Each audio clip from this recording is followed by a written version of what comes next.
তুই কি ভাবছিস এসব নাটক করলে তুই ছাড় পেয়ে যাবি?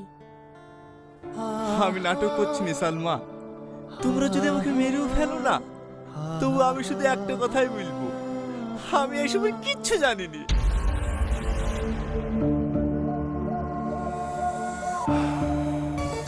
দেখো, আমি তোমাকে একদিনের জন্য হলেও ভালোবেসেছি। তুমি এভাবে পড়ে পড়ে মার খাচ্ছ, কষ্ট পাচ্ছ, আমার খারাপ লাগছে না বলো?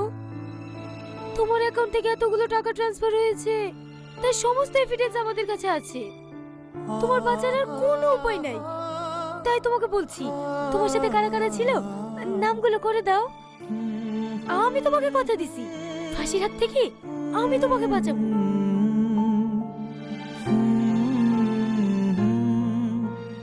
আচ্ছা সালমা, আমি যদি শব্দ স্বীকার করিলি তুমি খুশি হবা?